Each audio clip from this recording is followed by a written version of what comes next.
আলহামদুলিল্লাহ, আল্লাহ পাকের শুকরিয়া যে তার জীবদ্দশাতেই আজকে আবার সেই মার্কাজ আবাদ নতুন করে শুরু হলো, নতুন করে আবাদ শুরু হলো। আমরা সামনের দিকে আবার এগিয়ে যেতে পারবো, আমাদের স্বপ্ন নিয়ে এই আশা আমরা রাখতে পারি ইনশাআল্লাহ। আজকে অত্যন্ত দৈন্য দশায় এত বড় একটা মার্কাজ মাত্র 12 জন ছাত্র থাকতে পারে। প্রতি বছর এখান থেকে ছাত্র বের হওয়ার কথা ছিল, কিন্তু হয়নি। 25 বছর এখানে কোনো আবাদ হয় নাই, শুধু সালাদ ব্যতীত। জয়পুরহাটে 22 বিঘা জমি, সেখানে মৎস্য হ্যাচারি করা হয়েছে মানুষের দানের টাকা দিয়ে। সেই 22 বিঘা সম্পত্তি সহ মৎস্য হ্যাচারি পুরোটা তিনি বিক্রি করে দিয়েছেন। কে দিবে হিসাব? সে কার কাছে হিসাব দিবে? কিভাবে দিবে?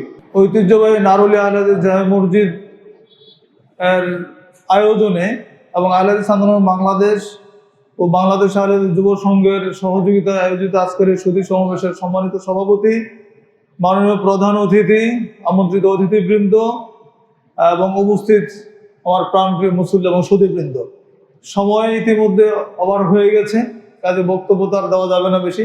তারপরেও আমাদের প্রধান অতিথি মহোদয় বলেছেন একটু বলার জন্য, আমি সংক্ষেপে একটু কথা বলে শেষ করে দেবো ইনশাআল্লাহ। আমার খুব ভালো লেগেছে প্রধান অতিথির বক্তব্য শুনে, তিনি অনেক সাইডে কথা বলেছেন। আমরা তার জন্য দোয়া করি এবং তার স্ত্রী অসুস্থ শুনলাম, সেই জন্য আমরা সকলে দোয়া করি আল্লাহ যেন তাকে শিফায়ে কামেল এবং আজলে দান করেন।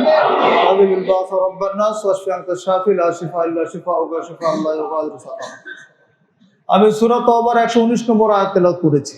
এই আয়াতে আল্লাহ সুবহানাহু ওয়া তাআলা বলেছেন, হে ঈমানদারগণ, ইত্তাকুল্লাহ, আল্লাহকে ভয় করো, ওয়া কুনু মাস সাদিকিন, তোমরা সত্যবাদীদের সাথী হয়ে যাও। সত্যবাদী কে আর মিথ্যাবাদী কে, এইটা নির্ণয় করতে আমাদের 25 বছর লেগেছে। আজ থেকে 25 বছর আগে মোহতারাম আমির জামাত বুঝেছিলেন যে ব্যক্তিকে নিয়ে কথা হচ্ছে তিনি সত্যবাদী না, যার ফলে তাকে আহলে হাদিস আন্দোলন থেকে, তৌহিদ ট্রাস্ট থেকে এবং সংগঠনের যাবতীয় দায়িত্ব থেকে বহিষ্কার করা হয়েছিল। আহলে হাদিস আন্দোলনের ইতিহাসে একজন ব্যক্তিকে বহিষ্কার করা হয়েছে, তিনি হচ্ছেন এই প্রতিষ্ঠানের যিনি সভাপতি ছিলেন, আপনারা জানেন, রেজাউল করিম সাহেব। ওনার সাথে আমাদের খুব ভালো সম্পর্ক ছিল, খাতির ছিল, কিন্তু যখন তিনি লাইনচ্যুত হয়েছেন, এটা আমির জামাত আজ থেকে 25 বছর আগে তার দূরদৃষ্টিতে বুঝেছিলেন যে তিনি একজন সামান্য চাকরি গ্রহণ করলে যে এই মসজিদ হওয়ার পরে তিনি কিভাবে এই শহরে জমি কিনে বাড়ি করলেন, তারই হিসাব চেয়েছিলেন আমির জামাত তার কাছে। তিনি সেই সময় হিসাব দিতে পারেন নাই। তখন আমির জামাত বলেছেন, না, এই ধরনের লোক আমার সংগঠনে থাকতে পারবে না। কিন্তু দুর্ভাগ্য, আমরা এইটা বুঝতে আমাদের 25 বছর লেগেছে। আমি শুকরিয়া জানাচ্ছি যারা এতদিন বুঝি নাই, এখন বুঝতে পেরেছে, আলহামদুলিল্লাহ।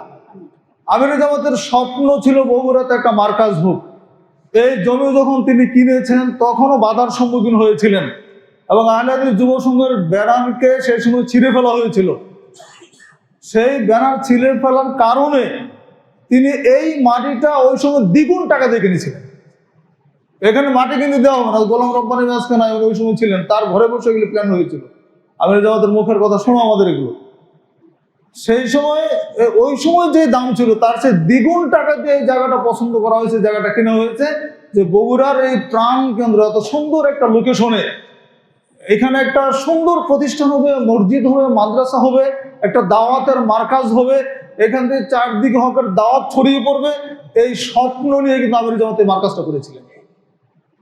আলহামদুলিল্লাহ, আল্লাহ পাকের শুকরিয়া যে তার জীবদ্দশাতেই আজকে আবার সেই মার্কাজ আবাদ নতুন করে শুরু হলো, নতুন করে আবাদ শুরু হলো। আমরা সামনের দিকে আবার এগিয়ে যেতে পারবো, আমাদের স্বপ্ন নিয়ে এই আশা আমরা রাখতে পারি ইনশাআল্লাহ। আমরা সবসময় সত্যবাদীদের সাথে থাকবো, আমানতদার যারা তাদের সাথে থাকবো, হকপন্থীদের সাথে থাকবো, বাতিলদের সাথে আমরা কোনোদিন থাকবো না, অন্যায়কে কোনোদিন প্রশ্রয় দিব না। আহলে হাদিস আন্দোলনের দাওয়াতই হচ্ছে এটা, আসুন পবিত্র কোরআন ও সহিহ হাদিসের আলোকে জীবন করি, সকল বিধান বাতিল করো, ওহীর বিধান কায়েম করো। মানুষের তৈরি যত রসম রেওয়াজ, যত বিধান আছে, এগুলি মানব রচিত, কিন্তু বিধান চলবে কোনটা? আল্লাহ প্রদত্ত যে বিধান, সেটা। এই দাওয়াতই হচ্ছে আহলে হাদিস আন্দোলনের। এই দাওয়াতের সাথে আমরা সবাই একমত হব যারা আমরা মুসলমান। সেই জন্য আমরা আল্লাহ পাকের শুকরিয়া আদায় করছি। এবং এই মসজিদে আজকে আহলে হাদিস আন্দোলনের যে বিশাল যে আয়োজন হলো, এইখানে যারা সহযোগিতা করেছেন, আমাদের সম্মানিত প্রধান অতিথি সহ যারা এই মসজিদটিকে আবার একটা হকের লাইনে তুলে দেওয়ার জন্য সহযোগিতা করেছেন। আমরা তাদের সকলের জন্য দোয়া করছি, আল্লাহ যেন তাদেরকে পূর্ণ যাজা দান করেন, আমিন। আমরা ওই ব্যক্তিদের জন্য দোয়া করি, কারণ একটা হাদিস শুনেন, রাসূলুল্লাহ সাল্লাল্লাহু আলাইহি ওয়াসাল্লাম বলেছেন, কুল্লু বানি আদম খাত্তাউন ওয়া খায়রুল খাত্তাইন আত-তাওয়াবুন। আদম সন্তান, সকল বনু আদমে ভুলকারী।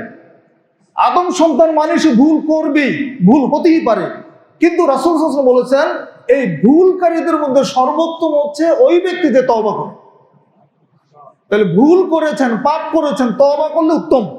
তা আমরা বলবো, রেজাউল করিম সাহেবকে উদ্দেশ্য করে বলছি, নাম ধরে বলছি, জীবনের হায়াত কতদূর লম্বা আমরা জানি না কেউ।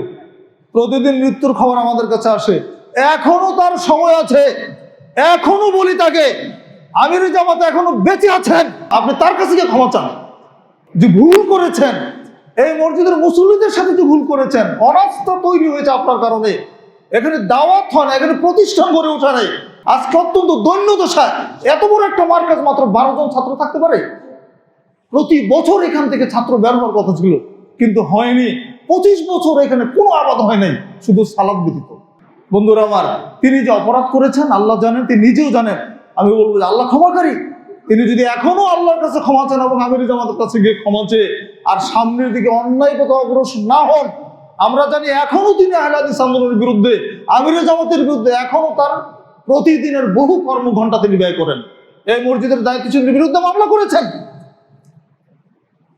তিনি গাইবান্ধার শিমুলবাড়িতে সেখানে মামলা করেছেন। তার কাজই শুধু মামলা করা। জয়পুরহাটে 22 বিঘা জমি, সেখানে মৎস্য হ্যাচারি করা হয়েছে মানুষের দানের টাকা দিয়ে। সেই 22 বিঘা সম্পত্তি সহ মৎস্য হ্যাচারি পুরোটা তিনি বিক্রি করে দিয়েছেন।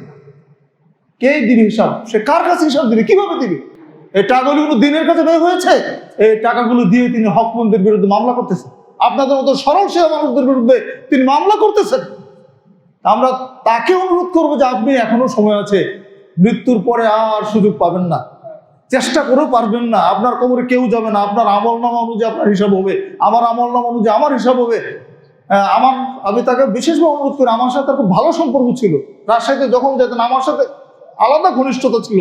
আমি বিশেষভাবে বলবো যে আপনি দয়া করে নিজের ভুল বুঝে, এখনো সময় আছে, আপনি ফিরে আসেন, ফিরে আসেন। আমির জামাত যেহেতু বেঁচে আছেন, তিনি অনেক বৃদ্ধ মানুষ, তিনি প্রায় অসুস্থ থাকেন, মাজুর হয়ে যাচ্ছেন, তার কাছে গিয়ে ক্ষমা চেয়ে আবার হকের প্রতি ফিরে আসেন। আল্লাহ যেন আপনাকে ক্ষমা করে দেন, আপনার আখিরাত যেন ভালো হয়, সেটা আমরা আপনার কাছে কামনা করি। সম্মানিত উপস্থিতি, আর আলোচনা করব না। আগামী দিন আবার আপনাদের সামনে আসবো ইনশাল্লাহ। এই মসজিদ এখন থেকে আবাদ হতেই থাকবে ইনশাল্লাহ। বাংলাদেশে, সারা বাংলাদেশে আমির জামাতের হাতে 1200 মসজিদ হয়েছে। এটা তার একটা 1200 মসজিদ, সেটা কুয়েতি সংস্থার মাধ্যমে, তার মাধ্যমে এই সারা বাংলাদেশে হয়েছে। তার মধ্যে এটা, এবং এটা বড় প্রজেক্ট ছিল, বড় মসজিদ ছিল। অত বড় জায়গা সব জায়গায় নাই, অল্প কিছু জায়গাতে এত বড় বড় প্রজেক্ট আছে। তা আমির জামাতের তৈরি করা স্বপ্ন এতদিন ছিল না, এখন এটা আসলে কারো হাতে তুলে দেওয়া নয়, এটা আবার সঠিক জায়গায় ফিরে এসেছে। কেউ ভুল বুঝবেন না যে এটা, যেটা কাউন্সিলর মহোদয় বললেন যে এটা অমুককে বের করে দেওয়ার, অমুককে ঢুকালেন কেন। জি না, মসজিদ সকলের জন্য, একথা ঠিক।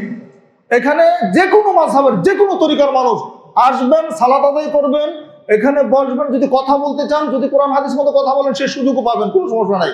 কিন্তু এটা যার স্বপ্ন ছিল, যে সংগঠনের স্বপ্ন ছিল, সেই স্বপ্নের আসল জায়গাটা আবার ফিরে এসেছে।